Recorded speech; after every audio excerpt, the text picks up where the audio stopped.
Hi, welcome back to my YouTube channel on a nice rainy day here in Adelaide. Quite pleasant. It's going to rain heavier this afternoon.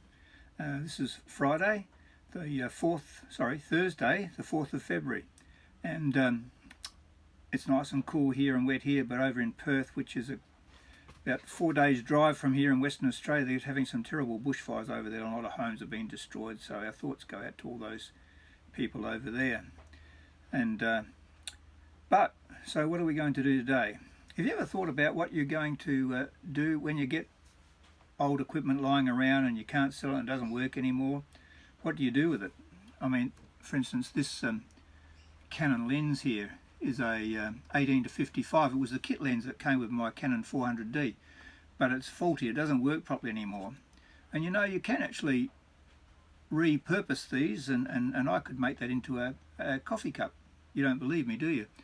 Well, they do. I mean, you know, this is one I did once before, and it's quite good.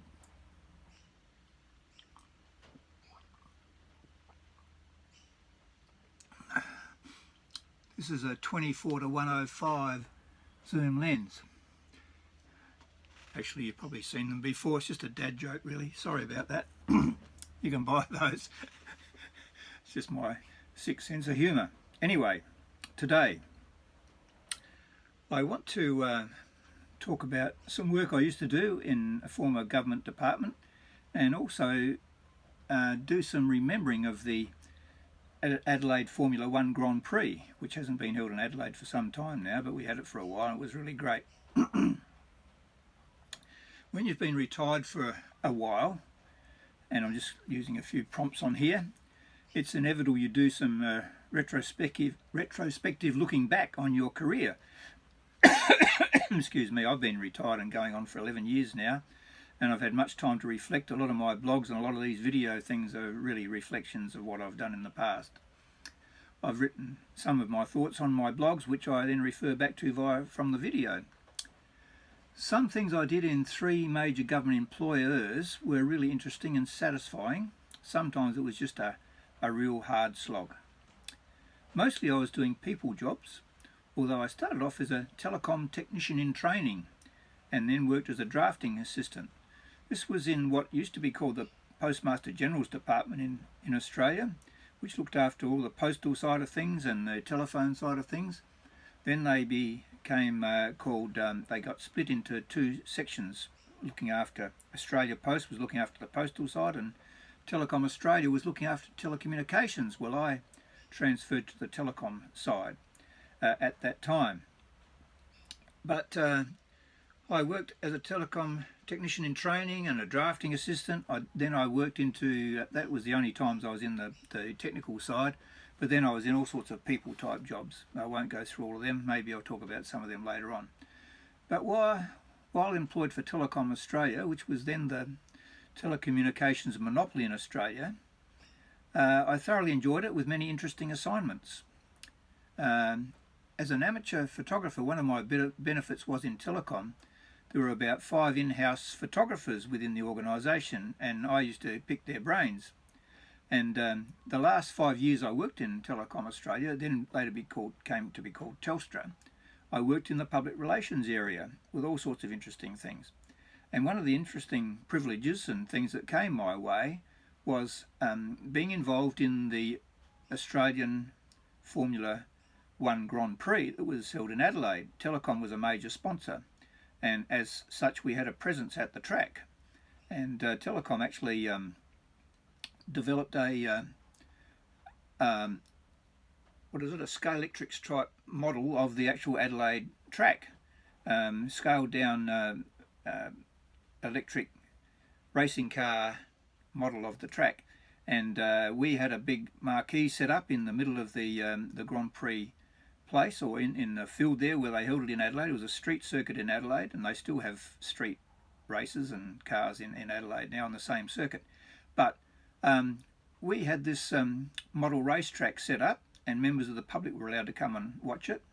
We also were sponsors of the Telecom Grand Prix, Australian Grand Prix, Adelaide Grand Prix photographic and media competition, and it fell my way to actually coordinate that. And we, at the end of each year, or early in the next year after the Grand Prix was usually held in November in Adelaide, we would have a big dinner, a gala evening, where we presented prizes to those who had won the best photographs in different categories, and also in the media print side of it as well. And for 2 years, I think it was about probably 1988 and 1989, I had the privilege of organising those events at the Adelaide Convention Centre. And it was a lot of hard work, but I thoroughly enjoyed it. And I did many things within that scenario. So I'm going to show you some things today, and then I'm going to link down underneath this video to some things that I've got on my blog about those days and what we did at the Grand Prix, and in particular at the model track that we had. So first of all, I'm going to show you, we used to set up a poster to try and advertise the photographic competition, and I'll just got one here. I've still got a number of these left over from the old days. I'll just hold it up there, try and get no shining on it, but I'll come back over here. So click, it says, that was my idea to have a click on that poster, and that was a photograph from the previous year's winning entry, I think, that one that was on the front there. And down below here, see if I can get that, we had all the prizes listed and contact details. My phone number at work was on there so people could contact me about it. The idea was we printed all these posters, and I actually took it on. Well, I was given the chore also, apart from organising everything else, was to go around the city of Adelaide, knocking on or going in pubs and saying, can I put one of these up on your wall please, so we could advertise to people who happened to be in Adelaide at the time, so they might know about going in for the competition. We had a lot of people, Australian photographers, put in for it, not so many international ones, but because it wasn't all that widely publicised, only the people who knew about it were ones who'd been there the year before. We didn't have a real lot of entries. We had quite a few from Australians, but not too many from the international people, but some we did. The prizes were pretty average back then.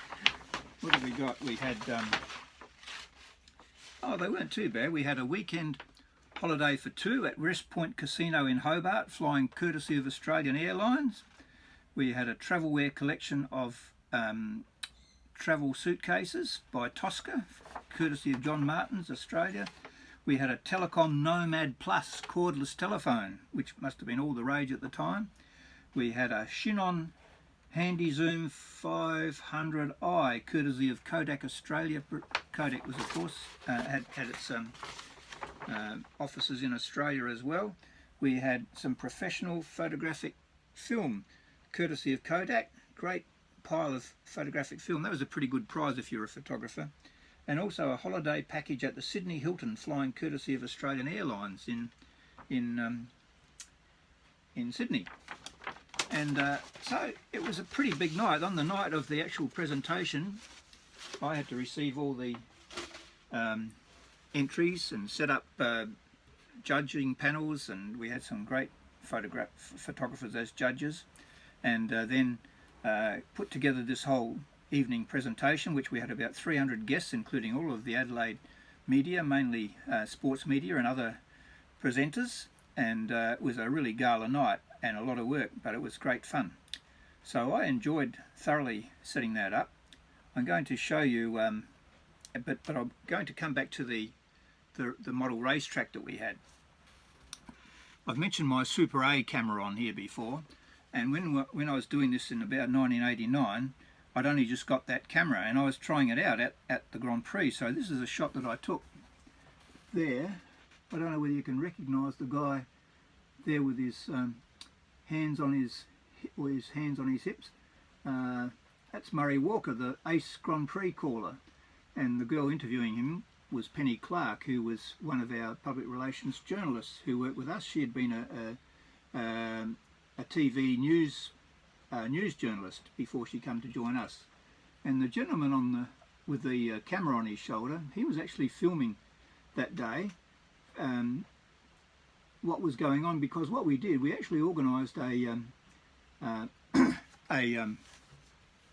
race. We had two of the Grand Prix drivers were actually in the tent with us, where we had our had our model racetrack set up, and Julian Bailey and Ivan Capelli, I think they had a race against each other, and also Dick Johnson, the famous Australian racing car driver, and Murray Walker. Actually, they had a race on this track, this model Scalextric track, and Murray Walker actually called the race. Now, the guy who was taking the video, he did a video of it. I've got a copy of it, but for copyright reasons, I don't know who actually owns the copyright. I can't really show it to you, but it's a classic Murray Walker call of the race with these guys, and then an interview afterwards about how they found the track and all that sort of stuff, and it's really quite good. However, I'm going to show you, when you follow the links below, you'll see some of the photos that I took on that day using my Super A. This shot here I took with my Pentax Super A, and I think I might have entered it into competition, but they weren't allowed to let me win it because I was one of the staff.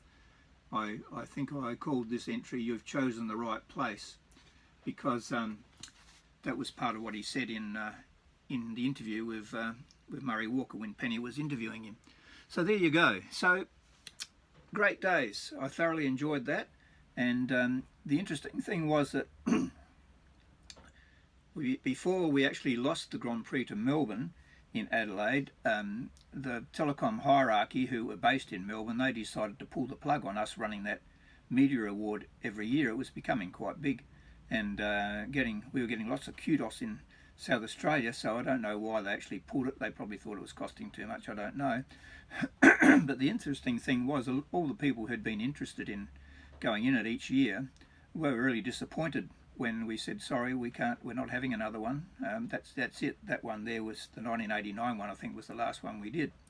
And the interesting thing was that the then local boss of the Adelaide Grand Prix, when I told him about this, he said to me, well, why don't you just do it by yourself? And I thought, yeah, you're kidding. I thought, how could I do that? Because I had all the money in the world behind me to run that event when we were running it as Telecom, but to do that in my own name, that was going to be too big a job, and I said, no, sorry, I couldn't do that. But I often think back and think, well, I wonder what would have happened if I had done it, because anyway, they pulled the plug on the Adelaide Grand Prix not all that long afterwards. But I thoroughly enjoyed my time working in Telecom's public relations, and got up to all sorts of tricks, including getting involved in the Grand Prix, which I never would have done otherwise, and became quite a fan, particularly of the likes of Ayrton Senna and Alain Prost. I've got lots of photos of those days that were taken, but I don't own the copyright to them, so I can't show them to you. But I'm going to show you some on my blog, a link to what actually happened that day, some photos taken when that race was being filmed, and when all the people were there trying out the track. So once again, thanks for watching. I hope this has been interesting for you, and like if you like, and don't forget to subscribe if you want to subscribe. So I guess I'll see you next time. Thanks for watching.